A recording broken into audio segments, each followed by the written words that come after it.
Shalom saudara-saudaraku yang diberkati oleh Tuhan. Senang berjumpa dengan saudara di channel God Ministry bersama saya Pastor Daud Timotius Tambubolon. Hari ini hari Minggu dan kiranya berkat damai sejahtera dari Tuhan Yesus memberkati menyertai saudara dimanapun saudara berada. Haleluya. Saudaraku yang diberkati oleh Tuhan, sering sekali kita terhambat dalam segala hal, baik pekerjaan kita atau juga keluarga kita dan juga kesehatan kita, saudaraku. Nah, kadang-kadang kita tidak menyadari bahwa ada satu persoalan, ada satu masalah yang selalu kita bawa-bawa sehingga emosi kita sering terganggu, saudaraku.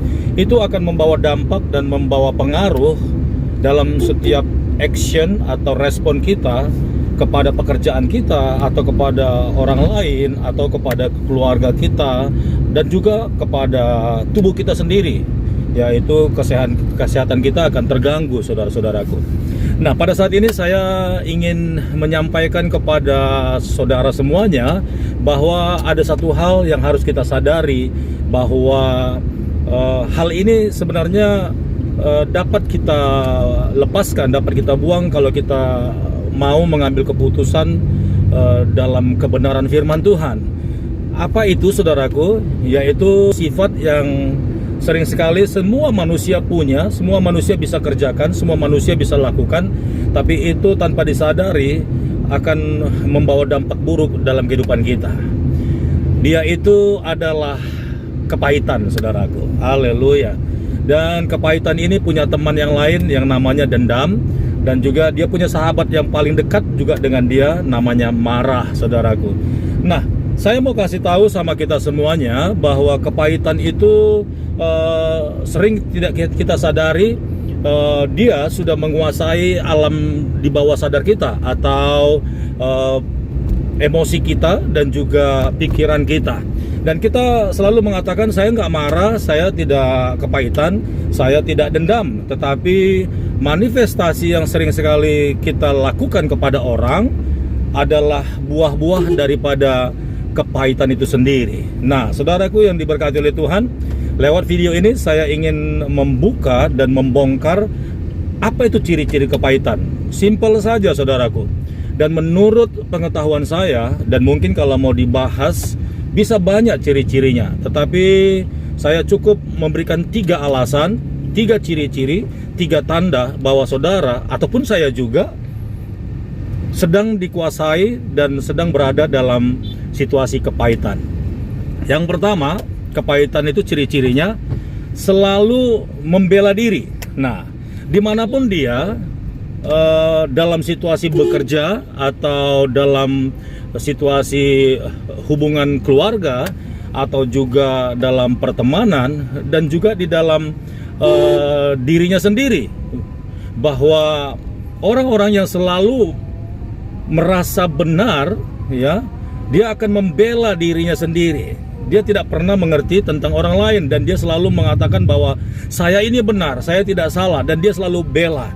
Nah, ketika saudara dan saya mengambil dan melakukan keputusan ini, itu sudah jelas bahwa ketika saudara bercerita kepada orang-orang lain atau kepada sahabat-sahabat dekat saudara, atau saudara sedang merenung dan saudara selalu mendeklarasikan bahwa saudara itu benar dan saudara membela diri, itu ciri-ciri orang yang kepahitan. Dan orang lain tidak akan pernah benar di mata saudara, dan orang yang saudara anggap menjadi lawan saudara, menjadi musuh saudara, selalu saudara akan tuduh dia salah. Padahal belum tentu semua yang dikerjakan oleh orang lain itu salah. Dan mungkin saja karena ada respon yang tidak baik dengan saudara, maka terjadi yang namanya persoalan. Jadi saudaraku, orang yang selalu membela diri ini ciri-ciri orang yang kepahitan, ya. Selalu kalau dia mulai bercerita dengan orang lain, dia selalu mengatakan bahwa kamu tahu nggak bahwa orang itu begini-begini, saya nggak suka. Itu ciri-ciri orang yang kepahitan, saudaraku. Nah, kemudian yang kedua adalah dia selalu mengulang-ulang masalah atau persoalan itu dimanapun dia berada. Padahal orang itu sudah tidak ada, atau mungkin orang itu sudah jauh, atau juga mungkin masalahnya sudah lama terjadi, tetapi orang yang kepahitan itu selalu mengulang-ulang masa lalu dan selalu menjadikan bahan cerita kepada siapapun dia cerita. Nah, ini ciri-ciri yang kedua. Jadi kalau saudara atau saya juga kalau sudah masuk dalam lingkaran ini, saudara harus berawas-awas, saudara harus berhati-hati. Itu ciri-ciri saudara sedang ada dalam kepahitan. Nah, tanpa saudara sadari, saudaraku, maka emosi saudara akan terganggu, mood saudara akan terganggu. Ketika saudara habis diskusi dan bercerita dengan siapapun, saudara akan kehilangan damai sejahtera karena kesannya saudara tidak bisa mengampuni orang itu, saudaraku.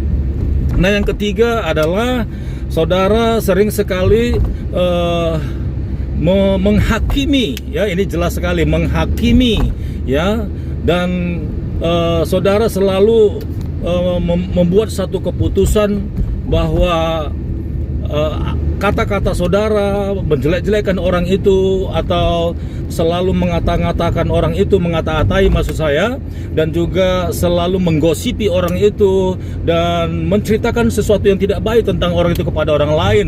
Bahkan saudara berani untuk memfitnah gitu loh, menceritakan yang tidak benar ataupun menceritakan sesuatu yang jelas-jelas tidak ada dalam cerita permasalahan itu, dan saudara menambah-nambahi, saudara membumbu-bumbui sehingga orang lain terkesan percaya dengan omongan saudara, padahal orang tersebut yang menjadi persoalan dalam hidup saudara tidak melakukan hal itu, saudaraku. Nah, 3 ciri ini, saudaraku, ya. Yang pertama, saudara membela diri. Yang kedua, selalu mengulang-ulang hal itu kepada orang lain dan selalu mengatakan yang tidak benar. Kemudian yang ketiga, mengatakan orang-orang lain itu selalu salah, memfitnah dan menceritakan yang tidak baik. Nah, saudara-saudaraku yang diberkati oleh Tuhan, dengarkan baik-baik pesan ini pada hari ini. Saya percaya jikalau saudara mau berdamai dengan dirimu sendiri dan saudara mulai mengatakan, ya sudah, masa lalu, dan seharusnya saya tidak boleh menghakimi orang itu dan saya melupakannya. Nah, ciri-ciri orang yang mengampuni adalah sekalipun dituduhkan fitnahan kepadanya, dia tidak ngelawan, saudaraku. Lebih baik dia berdiam diri dan tidak ngomong sedikit pun. Bahkan daripada ketemu ribut dan berdebat, lebih bagus tidak ketemu sama sekali. Dan itu bukan ciri-ciri orang yang marah dan dendam, tetapi dia menghindari yang namanya perselisihan dan pertikaian, saudaraku. Kemudian dia berdoa kepada Tuhan, kiranya Tuhan memberikan pencerahan di dalam pikiran masing-masing agar tidak terjadi yang namanya permasalahan dan persoalan yang membuat akhirnya persaudaraan pecah, kemudian yang membuat pekerjaan saudara terganggu, kacau, yang harusnya banyak hal yang bisa dikerjakan tetapi saudara semuanya buyar. Dan yang ketiga adalah tubuh saudara lemah, sakit, saudara stres, depresi karena jengkel, saudaraku, dan itu yang membuat imun tubuh saudara juga mulai terganggu dan akhirnya saudara mulai mengalami sakit-sakitan, nyeri, masuk angin, mual, kemudian lambung saudara terganggu. Haleluya, haleluya. Demikian, saudaraku, firman Tuhan yang begitu sederhana boleh saya sampaikan di hadapan saudara. Kiranya ini bisa menjadi berkat dan membawa kita untuk semakin semangat, terlebih menghadapi hari-hari kita yang membutuhkan pikiran yang positif, iman, pengharapan, dan juga doa, dan juga mengasihi sesama. Baik, saudara-saudaraku, hari ini Pastor Daud mengucapkan selamat hari Minggu. Tuhan Yesus memberkati. Haleluya.